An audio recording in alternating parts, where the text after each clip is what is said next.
Thiru Jayant Maman Matthew, Executive Editor, Malayalam Manorama. Thiru Jacob Matthew, Executive Director and Publisher, Malayalam Manorama.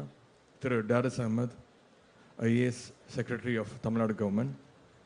Thirumigu Lakshmi Subramaniam, Senior Special Correspondent, The Week. Our own prolific Tamil writer, Thiru Perumal Murugan. Distinguished writers, filmmakers and artists across from the country. Eminent personalities from the world of art and literature, the distinguished audience gathered here. Dravida Munnetra கழகத்துடைய கேரள மாநில அமைப்பாளர் திரு KR Murugesan, press and media அனைவருக்கும் வணக்கம், எல்லாருக்கும் நமஸ்காரம் and good afternoon to everyone. பாரம்பரியமும் பெருமையும் கொண்ட மலையாள மனோரமா பத்திரிகை நடத்துகின்ற இந்த சிறப்புக்குரிய கலை இலக்கிய திருவிழாவில் பங்கேற்று பேசுவதில் நான் மிகுந்த பெருமை அடைகின்றேன், மகிழ்ச்சி அடைகின்றேன். I'm happy to speak at this prestigious art and literature festival organized by the Malayalam Manorama, one of India's oldest newspaper serving the nation since 1890s. Even though I'm outside Tamil Nadu now, I don't feel like being away from home. Looking at all of you, I feel like being at a place that is as close as and welcoming as my own home. அந்த அளவிற்கு ஒரு அன்பையும் வரவேற்பையும் கேரள மண்ணில் நீங்கள் இன்று எனக்கு அளித்திருக்கின்றீர்கள். As there are too many sessions and several distinguished speakers have to address you, I want to make my speech as short as possible. I feel honored to speak on the topic literary and linguistic ethos in Dravidian politics, as it is a subject at the heart of Tamil Nadu's identity and history. The Dravidian political movement in Tamil Nadu, known for its strong linguistic and cultural pride, has held long the literature and language as its foundation pillars. This fusion of literary, linguistic and political ethos created a powerful identity that profoundly shaped Tamil Nadu's social and political landscape. The cultural, political and linguistic ties between Tamil Nadu and Kerala go back a long way. When it comes to literature, language and politics, both states have a lot in common. தந்தை பெரியார் அவர்கள் இதே கேரளாவில் 1924 நடைபெற்ற வைக்கம் போராட்டத்தை முன்னின்று நடத்தி வெற்றி பெற்றார்கள். அதேபோல் கேரளாவில் பிறந்த திரு TM நாயர் அவர்கள் தான் தமிழ்நாட்டில் நீதி கட்சியின் தொடக்க புள்ளியாக இருந்த தென்னிந்திய நல உரிமை சங்கத்தை ஆரம்பித்தாங்க. அது தமிழ்நாட்டில் புதிய அரசியல் எழுச்சியை ஏற்படுத்தியது. Tamil Nadu and Kerala governments conducted multiple events to commemorate and honor the centenary year of the Vaikom protest. Tamil Nadu and Kerala are two of the most progressive states in India. Both have successfully kept fascist and communal forces at bay. Why do the people of Tamil Nadu and Kerala stand so strongly against fascism? It's because of the progressive politics firmly established here. தமிழ்நாட்டில் திராவிட இயக்கம் தோன்றுவதற்கு முன்பு இலக்கியம் என்று சொல்லப்பட்டவை எல்லாம் வெறும் பக்தி இலக்கியங்களும் புராணங்கள் மட்டும்தான். Our leaders invoked Tamil literature to propagate rationalism and promote scientific temper. Leaders like Anna and Kalaignar popularized Tamil literature that was rooted in human life and popular culture, like Tirukkural, Silappadigaram, Purananuru and Dolgapiyam among the people. To understand that ethos, we have to travel back to the early 20th century. The self-respect movement, the forerunner of the Dravidian movement, rose to resist what it saw as cultural and linguistic domination. The Dravidian movement placed Tamil as the core of its identity. Tamil wasn't seen merely as a medium of communication, but as a voice of a community seeking recognition, dignity, and independence from the Hindi imposition. The push to make Hindi the official language during the 1930s and later in the 1960s stimulated the Dravidian movement, as it was perceived as an existential threat to Tamil culture and linguistic identity. The Dravidian movement recognized the potential of literature to serve as both a cultural force and a vehicle of social change. Certainly, Periyar's writings, manifestos, and editorials condemned caste-based oppression, male-dominant practices, rigid social structures. He voiced for the self-respect for everybody. Our leaders harnessed literature as a tool to connect with the masses. Perading Anna and Dr. Kalaignar's speeches, infused with literary references, poetry, and wit, made the political philosophy of the Dravidian movement easily understandable to all the masses. Our leaders' work echoed the Dravidian movement's core values of equality, rationalism, and anti-religious beliefs. The impact of this literary and linguistic ethos on social endures today and reflects in Tamil Nadu's language policies, cultural festivals, and educational curricula that preserve the unique Tamil identity. Even today, the pride in Tamil language and literature fuels policies and discussions about the state autonomy and cultural excellence. Earlier, Tamil Nadu's stand of linguistic insubordination had been seen as a divisive by the nationalists of that era. They thought our opposition to the Hindi imposition would eventually lead to the nation's disunity. However, after many decades, history has proved otherwise, that so-called nationals who still want to impose Hindi on all the Hindi, non-Hindi speaking states are indeed divisive and a threat to the national unity.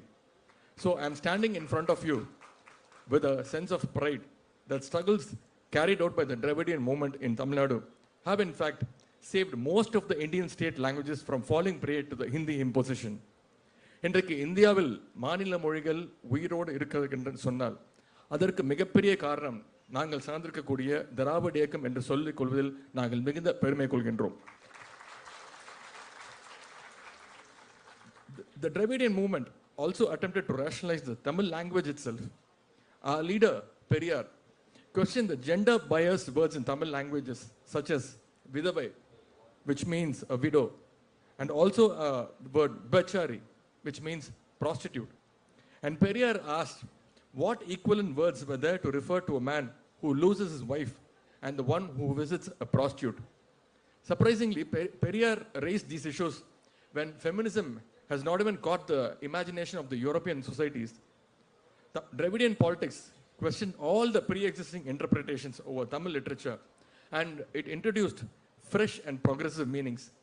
This is the main reason Tamil has become a political weapon of the Dravidian movement, with which it was able to rally large numbers of people, particularly the working class.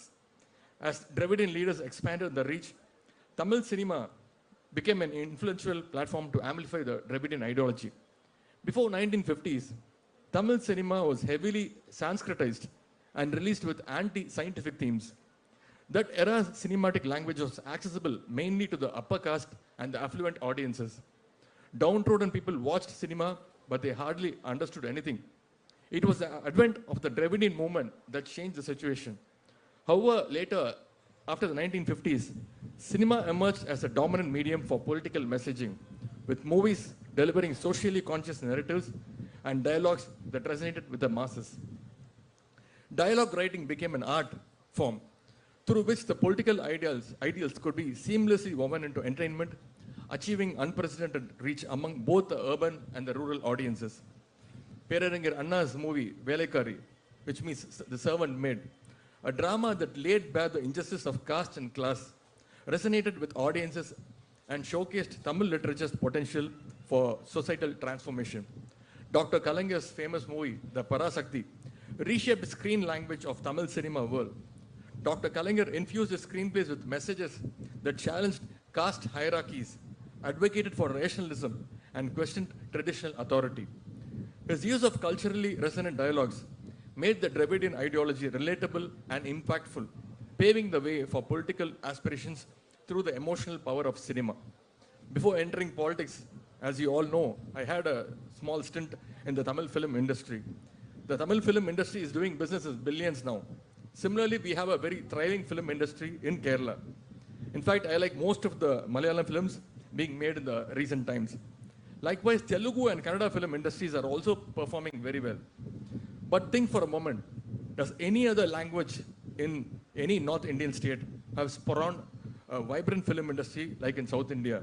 The answer is a very big no. Almost all the languages spoken in the North Indian states have given way to Hindi. As a result, they have only Hindi films, that is Bollywood.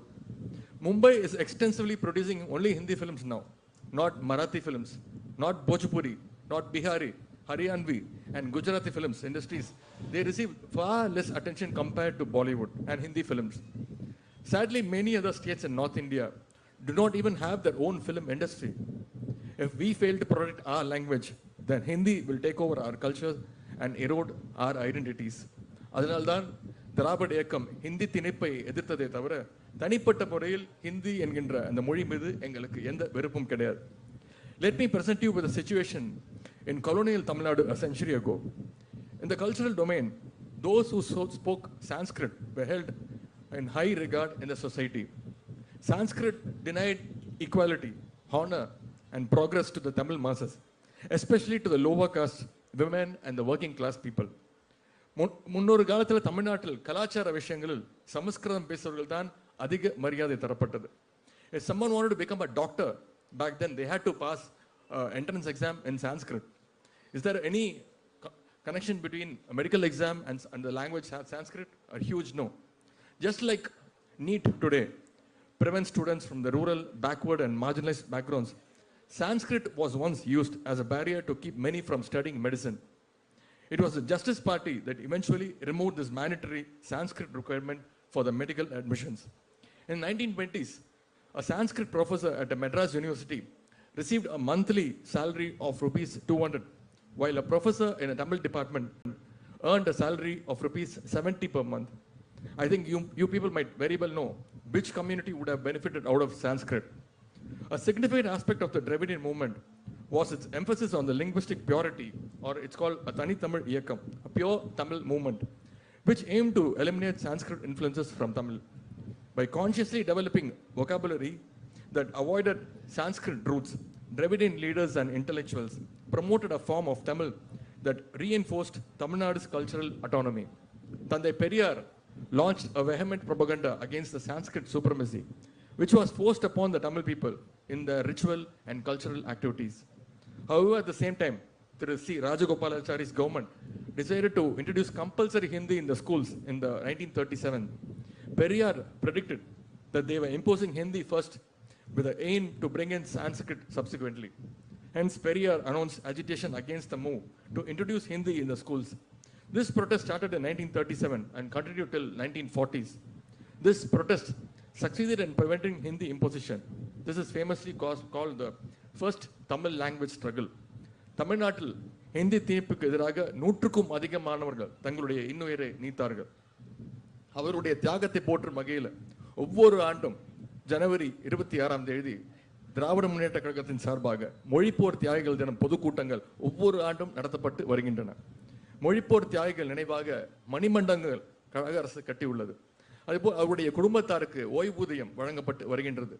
தமிழ்நாட்டுடைய முக்கிய சாலைகள் மேம்பாலங்களுக்கு மொழிப்போர் தியாகிகளுடைய பெயரை முத்தமிழ் கலைஞர் அவர்கள் சூட்டியுள்ளார்கள்.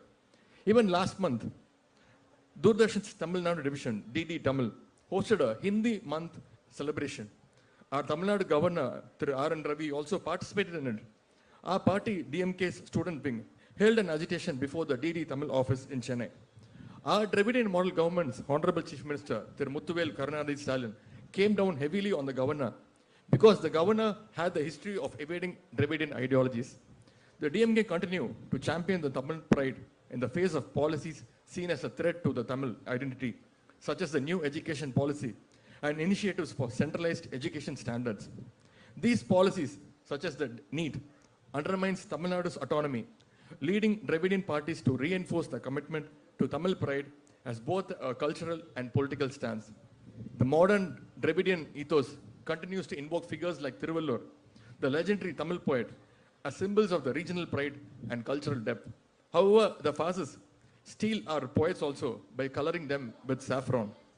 The Dravidian ethos is also reflected in Tamil Nadu's language policies in educating and public life, maintaining a strong focus on Tamil as the state's principal language.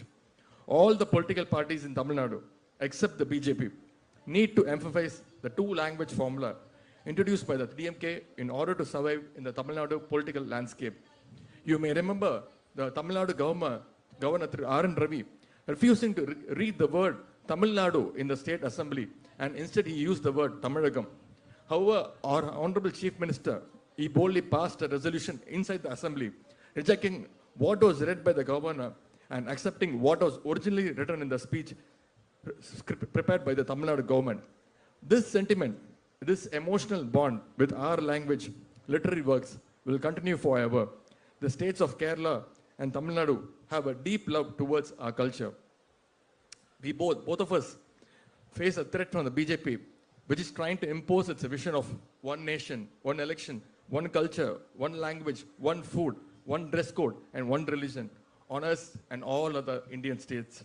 Let us join hands and stand together to protect our languages, our cultures, and our literature from all the states in India, especially from the fastest force of the BJP.